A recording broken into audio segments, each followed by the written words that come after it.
journey you can't kind of explain, and you just have to do this all the time. It's just magical. And there was an extraordinary thing that happened that day, which Jodie's too much to say, but we were on set, and the crew, so the first take and the first setup that Rachel Talalay, who directed that sequence brilliantly, did, yeah.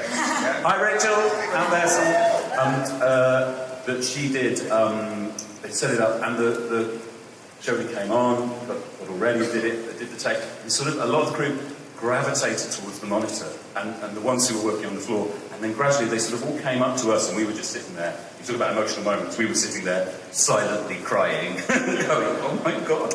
And all the crew who'd been working on it for years and years just went, oh, she's the Doctor. And everybody just came by and went, well, she's the Doctor now. And it was a really magical thing that it's the amazing thing about that show, the sort of spirit that just passes through. And the crew are a massive part of the production team in Cardiff. It was a special day where it was the moment when you felt, oh, we've got a chance here, because they're the harshest, there's a lot of tough guys on that crew, and they would tell us if she didn't look like she was the Doctor, and they were like, yeah, okay, yeah, moving on. We also finally got to meet in the World Cup teaser. We got to look at Yaz and Ryan as well. There's what I personally know nothing about these characters. This is a big secret. But what was it like sort of shooting those scenes? And what should we know about what to expect from these two characters? Yeah. The teaser that went out over the weekend. Okay, if you've seen the teaser's like 40 seconds. Like my bit's like 50. I spent 7 hours doing the same thing over and over. And over again. I was frustrated. I was like, how do I go? It looked good, dude. You don't even like egg. I didn't even like eggs, so I had to smell eggs and stuff. Mate, it was just, the things you do for your job, guys, Rick, we, like, day to day, we obviously on the show, because it's like a well-oiled machine, it's like there's a real energy and a pace that we kind of achieve so much, and then 7 hours, Jordan. Promo day, like, Tosin, just eat the egg. I didn't eat the egg, but I don't eat eggs, like, it stinks. I don't understand how you make something that stinks. Please don't egg me, please. I feel like we're getting some interesting stuff out of this panel about you that the fans can take away for the next few days. But obviously, I do want, Amanda, why don't you talk a little bit about what it was like playing Yaz in that? What's it like playing her, what's she like? Both. As much as you can give us. Yaz is a 19-year-old girl from Sheffield. I've got to be careful what I say because... You've just blown it like 3 minutes already now. It's done. We're out of here. She enjoys her job, but I guess she's got a little bit... I feel like she thinks she can do a little bit more, so she asks for a little bit more, and she gets a little bit more. And she's whisked on this amazing adventure with these people that then become her family. And she's in absolute awe of the Doctor, and completely believes what the Doctor's saying as truth. She kind of, she always questions what she's doing. She always goes along with it. And then they create these beautiful relationships between Tosin's character and Brad's character. And the dynamic between the three friends is beautiful, and it develops nicely over the course of the 10 episodes. And the way we get on with the Doctor, we're very, very different. We all bring something completely different. Well, that actually is a perfect segue, because I was going to ask about Brad. We don't have our third companion here today, sadly, but I was hoping you guys could talk a little bit about what it's like working with him. So you can bring his spirit to life. I hear he's a bit of a character, a bit of a funny guy. Yeah, showbiz.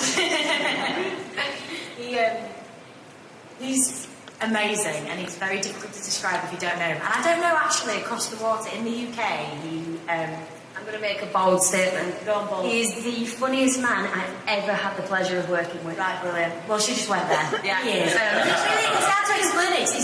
He's just daft. And it's like he's a grown man, but he's like a child. He's so naughty. He's so naughty, it's unreal. I've never heard so many fart noises on stage doing takes. And you're just like, I was doing my hero speech. And he was like, I know, it was funny. And I was like, okay, brilliant.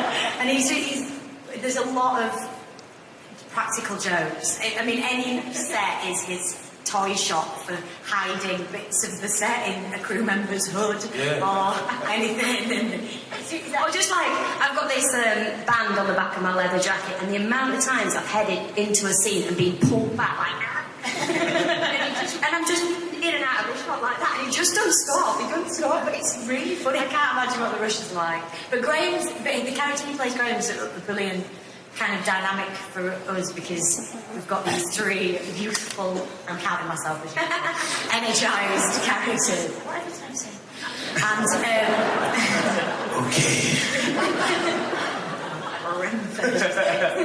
And Graham is certainly the most cautious of the characters, isn't he, of the friends. He'd love a chair in every scene and probably a sandwich. And Matt, you have a funny anecdote about him as well, right?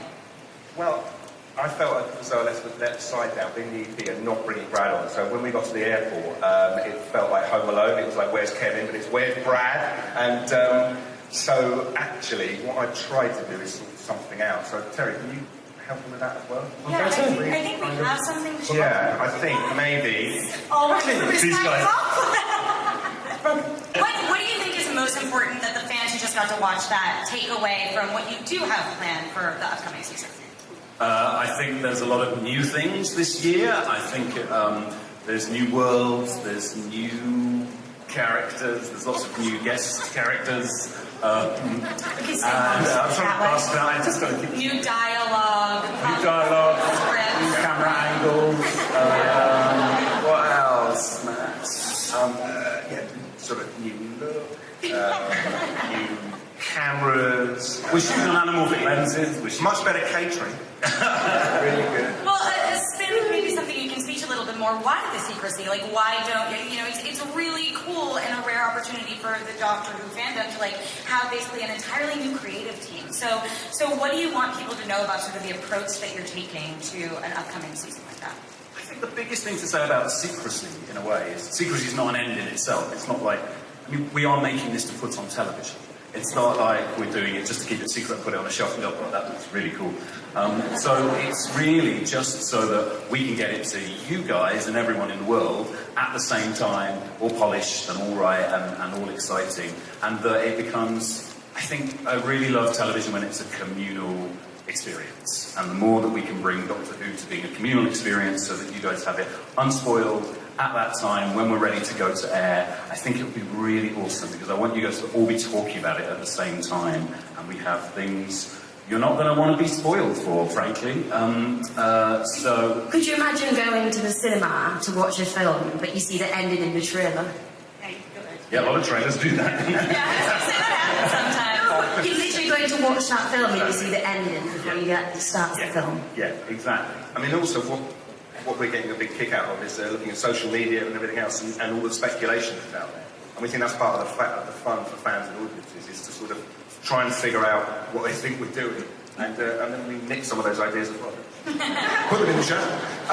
But it's, yeah, that is great. And yeah, we just don't think the audience and the fans want to know what's coming before they see it, before we're ready to show. One thing you guys did have in there, and I'm guessing pretty much everyone in this room saw it, but we did get our first glimpse of the new sonic screwdriver. And actually, Jodie, I think you have a closer look for us, even, if I'm not mistaken, maybe? What? Stuck that in there. Figured you might be excited to show everyone. Hi, guys. And now what's even more exciting, beyond the fact that Jodie has it right now, is you all can have it as well. I want you all to know this is available at the BBC America shop at booth 4129 right now. These will leave until the end of the panel. We have more exciting stuff ahead. But can you just talk a bit about the design, about sort of reconceptualizing the screwdriver? What you're looking for? Yeah, there's a very specific way that the Doctor comes by this sonic screwdriver. That's where that sentence ends, I'm really... but it's a sentence. It's designed by our new production designer, Arwell Jones, who has a genius you guys will know from Sherlock and Sarah Jane Adventures and Torchwood and all kinds of shows. It's made out of some interesting components, which you'll find out about in episode 1. So, yeah, I think any more than that, there is a story to how the Doctor comes by this sonic. Those are some teases, guys. I'm so proud of you. It's like, I feel like I need some therapy. We'll talk about this after you get in trouble. No, but I do want to ask what was it like for your first table read for episode 1? What was that experience like? We had a secret one, didn't we? Do you remember the little secret day that we had before? Yeah, you see? Nobody knows this. This is the thing. This is a secret. Yeah. Because the big table read. That was before these guys were announced, wasn't it? Yeah, we took the photo that day. Yeah. So we had a thing. So you do an official table read, and there were the official table read. There was like 80 people there. It was in a studio at Roadblock where we make the show, and everybody's there, and it was so. Really didn't want that to be the first time we read episode 1, that Jodie had to say certain things you had to say as a new doctor. Quite an important sentence. What were you going to spoil? Don't worry about it. Sit back. Stressing me out. Don't worry about it. Don't ask him what he Don't worry about it. Oh, am I allowed to say X? No, I do want to say, of course, we're going to get to fan questions. So it's about that time. So if you do have questions, we have some mics set up in the room. I can't really see where they are, but they exist, I promise. Over there, we got some. So if you... Maybe over here. Wow. But as we're letting people line up, and it looks like we have a little bit of line already, I want to run through a lightning round with some questions, you guys. And the faster the answer, the quicker we get to fan questions. So I'm putting you on the spot. First up, Cybermen or Daleks? Cybermen. Cybermen. Daleks. Both. That's good. Yeah, I'm going to... Yeah? Okay. Who would you cosplay as if you cosplay as anyone at Comic-Con? Sloth Goonies. Straight in there. I've given you no time to think about it. So smooth goes me. Batman. Wonder Woman. I'd go as Tom Baker. Austin Powers. Yeah. Literally already doing it. And last but not least, if you could go anywhere or anywhen in the TARDIS, where would it be? I would go to, I would say, 100 years in the future. Because what's going on then? 80s, New York 80s. Yeah, that's my favourite era, so I'll probably be around here. I've got loads of answers. I'm going to say I'm going to go back to when the pyramids were made, just so that I could tell people how it was done, and if it really was aliens. I'd go to the Cavern Club, Liverpool, 1962, lunchtime. See the Beatles play at lunchtime set.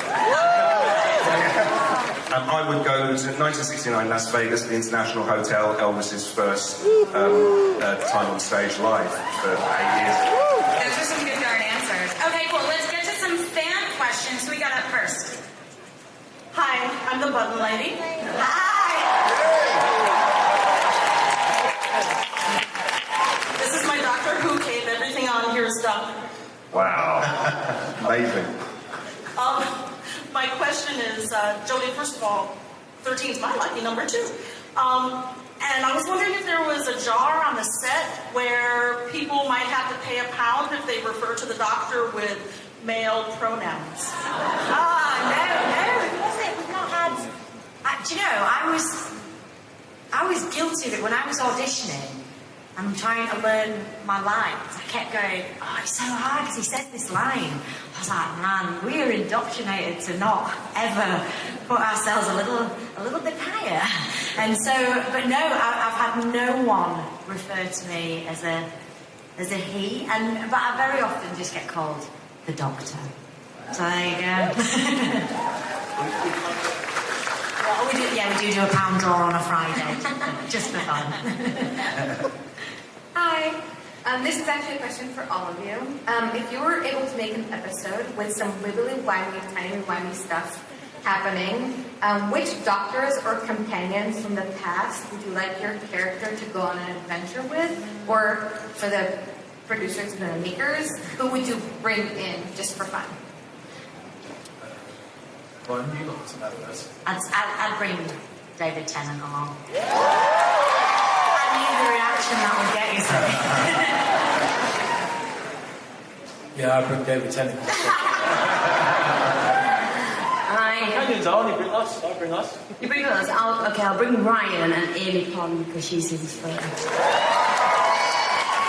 It's hard, isn't it? I want to bring all of them in one massive. Just bring everybody. Yeah, I'd love to see Amy back and Rory and Matt, but yeah. It's hard. That's impossible. That's a tough question. Sorry. Oh God. Yeah, it's exactly the same. On a personal note, I'd love to. I'd bring back David yet again, David Bradley, because he's just so lovely. It's impossible to choose. It's great to get them all on. Jodie, I actually did want to ask, and forgive me if you have spoken about this before, but what was David's reaction to you getting the role? Obviously the news was a secret, as we have to keep saying. But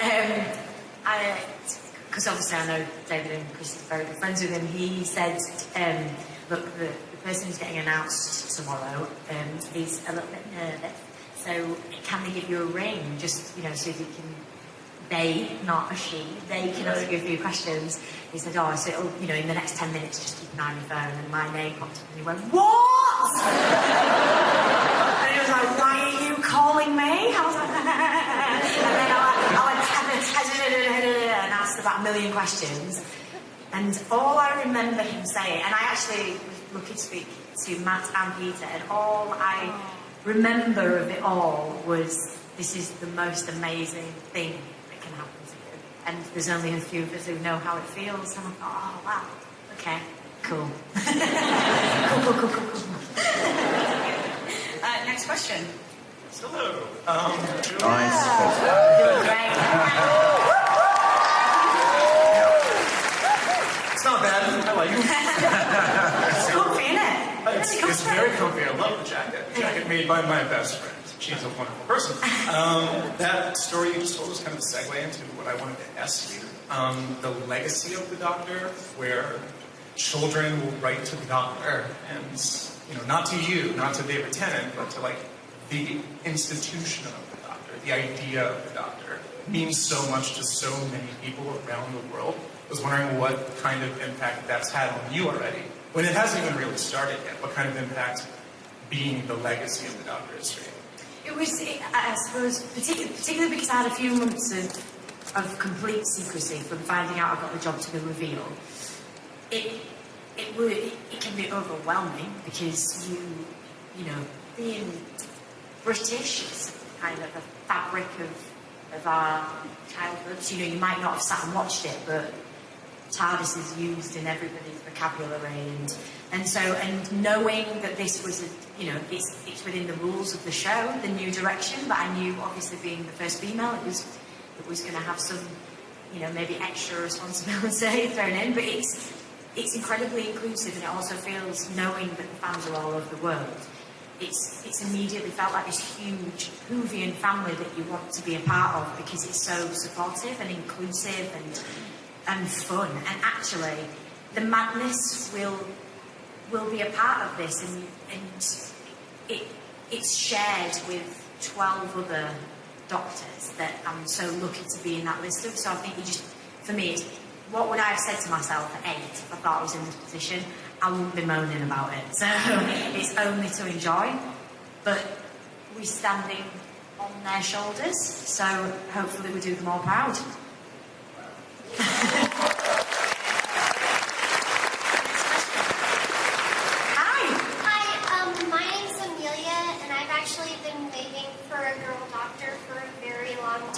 You'll make me cry.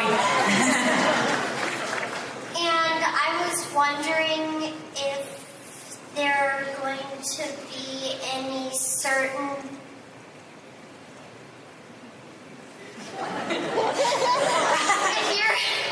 if you're going to have any different things instead of the other Doctors that were boys appearing girl things.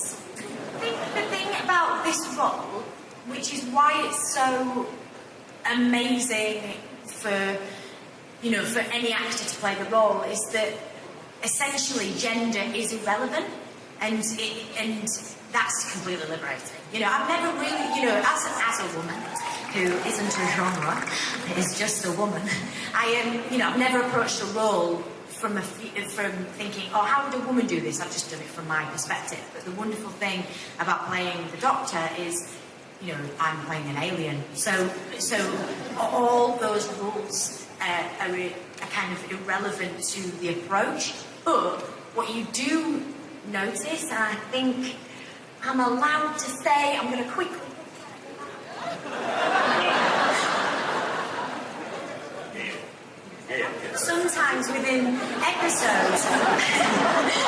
Smooth, yeah? Really smooth. Sometimes with the episodes, other people's response is different because they're speaking to a woman.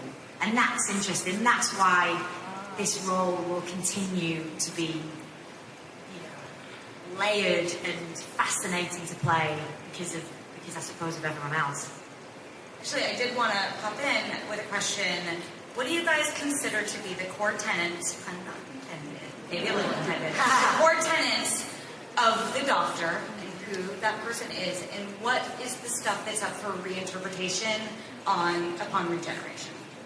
I'd say, to me, the Doctor is, I suppose, a pillar of hope and striving for brightness and inclusion. You?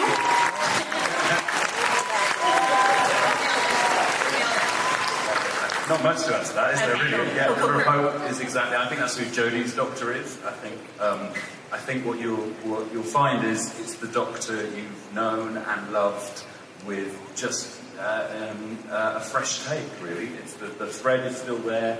You know, it's very important the Doctor's a pacifist. It's very important that the Doctor has a sense of humour. The Doctor's soul springs through brains, not punching or bullets.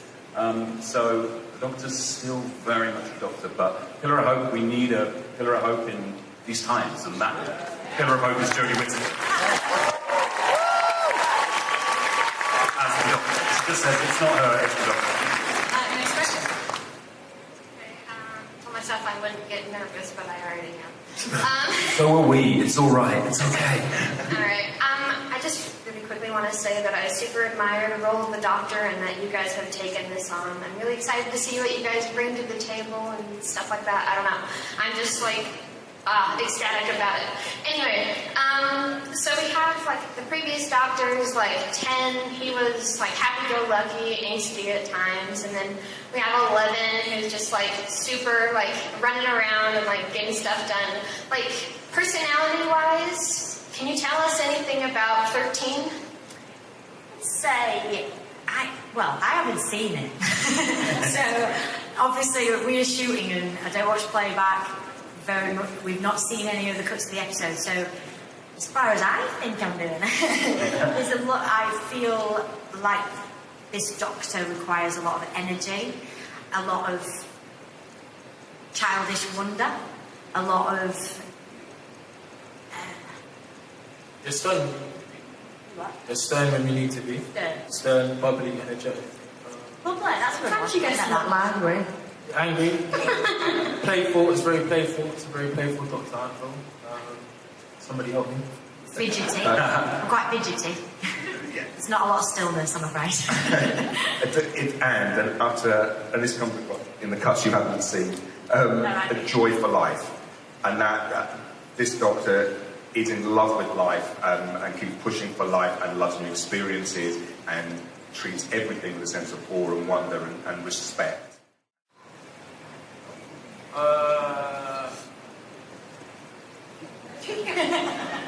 Young. Thanks, Tosin. Bubbly and what's Funny. yeah, funny, yeah. Fun. I'm going to copy him, but a different word. Humorous. Witty. Oh, two. Two like not that answer. And no, I really have to think about this. No, energetic. Right. It's getting hard now, isn't it? It's like a panel. Quite narcissistic, this, just sitting and... I would go really flipping awesome. I'll take it. Yeah, I love my mics. Yes, can I have a hyphen? I'm going to go to effervescent, kick-ass. Yeah. I didn't know you were watching the big ones. I would have done mine again. Can I have another go? Ah, it's too early. For our next question, it looks like we got a target. Hi guys, so Doctor Who is known for its monsters and creatures, so what were you guys most excited to face? Without giving anything away. It's very different to the kind of work that I've done. So I literally just wanted to be chased by a monster, any monster. And it turns out you're not chased by any monster. They're usually like, you're looking at tennis balls on tripods and lasers that the cameraman's holding up, yeah. And then when we see the episodes, it's going to be amazing for us. When me, Tosin and Brad are looking at the right point and Mandy is staring in completely the wrong direction. Mandy is there. We had a scene where we just can't tell you what we were doing. But we shot, for some reason, in the order of the scenes, we shot like the reaction to something happening. And then we shot what happened. And we all realised that the reaction, we went, and what actually happened in real life, we were like, oh my God! Oh, man, we did it wrong, It's so, sometimes that kind of, this is all new for us, the kind of world of CGI and I mean, you trust that the director's gone, you aren't done enough or you're just doing too much. Yeah. But we just don't know. Like, sometimes things are going to be this big for me, and they're probably going to be about this big for Tosin. Yeah. But sometimes we get it wrong. I remember we used to do one scene, and I was thinking, what are we actually looking at? I was like, I got proper self-conscious, and I was like, I don't know if I'm doing it too big, too small. And I must have looked out, and I saw everyone had like different reactions, and I was like, yo, what's everyone looking at? Then like they brought a picture of what we were supposed to react to. I was like, I wasn't nowhere near that. I was nowhere near that reaction. But we've had some extraordinary prosthetics. Like, to the point where, you know, you're working with actors, you see them pre-makeup, you see them then post-makeup, and you're like, hiya. And it's like, it's terrifying, and not ruin anything. No, I think the thing to say as well to your question is there are a lot of new monsters this year. Yeah. So there are a lot of new things that won't mean anything to you now, but these guys have got a lot of new villains and monsters ahead of them. Can you talk about the balance between CGI and practical? Sorry. No. I want to hear what you have to say. I think we've it's always great in this show because we have great practical effects guys, and the show's always benefited from both, and I think we were very keen to make sure that nothing feels too digital. We have a new effects company this year, Matt. Yeah, I mean, I think that was a big thing for us, and following the lead currently, and looking at people like J.J. Abrams and Spielberg, and they love practical in-camera stuff. We love that as well, and so what we've tried to do is balance digital effects, which look incredibly realistic, with visceral stuff. So the actors can respond to something on set, which is always much, much better than and also, it just looks, it has that kind of tactile feel. It's a bit more roughed up. It's a bit less polished and clean looking. So I think that was very I had to break the news that I am scared of fire. And when on day one in the regen, and there was a lot of sparks going off, I was like, right, I've got to really have a word with myself. And actually, without giving it away, there's sometimes some sparks, there might be some things going bang. and once you're around it and you're working within this energy and the adrenaline that is pumping, I have to say I've got a lot braver, haven't I, guys? I've got a lot braver. But it's nerve-wracking because it's real. You know, I was like, can we just draw in that bang? And they're like, no, there's going to be an explosion. Okay, great. But, you know, what? I can't give it away, but it's a private joke now. There was one time that she was really scared. Oh, yeah. Oh. It was really near me. It was really... But the funny thing, it wasn't even for her, it was for someone else. She got scared for someone else. Well, it was really... Well, it was just that I had to concentrate. I had a lot of lines and all I could see was hazard. My focus. I think we have time for one, maybe two questions if we get through them fast. So let's go to the next question. Cool costume.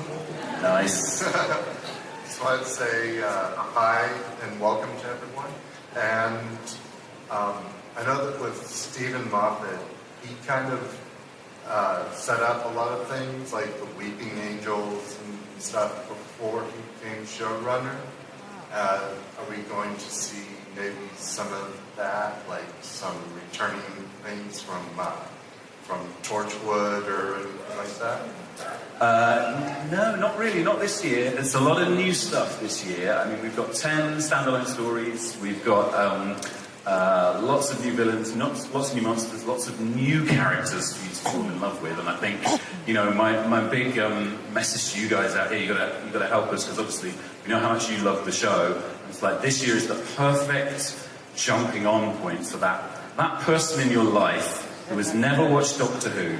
And I want you to go out there and recruit that person and go sit them down for Jodie's first episode so you can go, see? And so there is no barrier to entry this year. It's always a great, as you know, with a new doctor, when a new doctor comes in and new friends, it's a great moment to bring everybody on board. And so it's a big, inclusive, mainstream, accessible series of 10 really varied, exciting, standalone stories. So you won't see very much from the past. There'll be little things here and there which you guys are going to spot, because you know we have a lot of love for the show and a lot of knowledge for the show.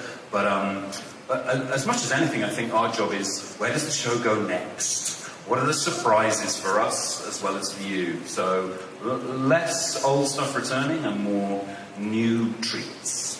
Well, I'm going to do last question, super quick, and then super quick answer. Okay, this is for everybody here. Obviously, we're having new monsters, but are there any classic monsters from the original series that you really like to bring back in the next season?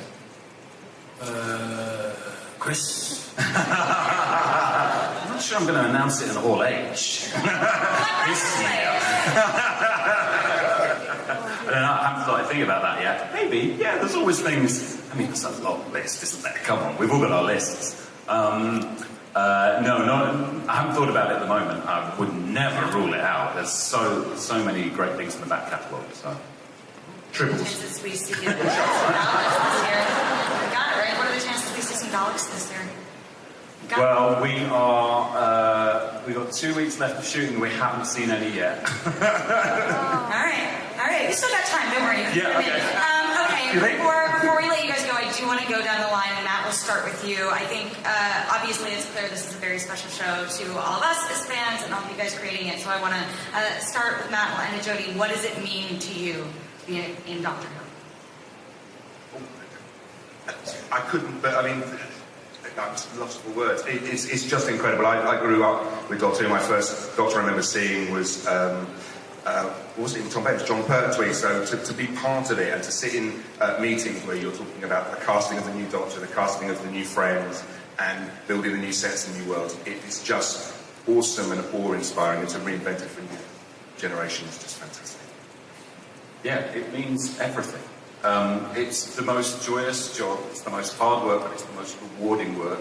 Doctor Who has just been, my first memory, it's embarrassing, my first memories of being alive are of watching Doctor Who.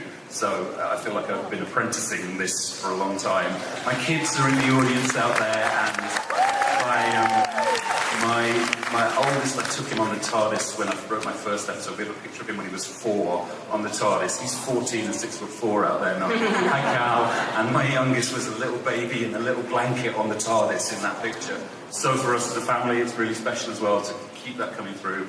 I think the privilege of carrying it on and the excitement of introducing you to these guys is so massive for me and for us. But also we know what it means, and everyone back in Cardiff is working for you, I promise, and they are the most passionate, most dedicated, and I really think we've got something really special for you come the autumn. It literally means the world to me. The show is massive back at home. My brother-in-law is a huge fan. So I just wanted to, like, when I was auditioning, he once said to me about a year ago, he's like, man, if you get one episode of Doctor Who, I have to come. And then, I'm a friend. It literally, it means so much to me. I've had an amazing time. I've never said thank you to you guys for getting me on board. Thank you to the fans and the people that watch it for allowing it to change so much and allowing new people to come on, and I hope you enjoy it, and I hope it means as much to you as it does.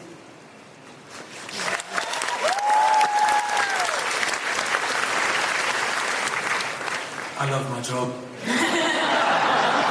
No, I'm happy to be on board of such an iconic show. Something new for me, and I'm looking very forward to the journey and to the experience and see how you guys react to it. And yeah, Mom, I'm gonna be on TV, Mom. Yeah.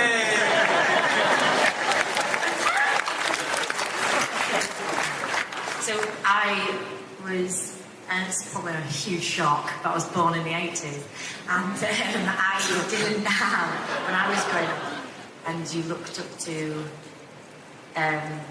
people in films and shows that were doing the things I wanted to do. I didn't want to stand at the side giggling and clapping. I wanted to run about, jump about, and do all those things. And those people didn't really look like me. So I hope we as friends are what young kids can now look up to and go, oh man, I want to do that. Well, you can, because we are. And we want you all on our journey with us. Thank you so much for this. It's made all of our movement. You're in a very, very long line and it means the world to us. Thank you so much.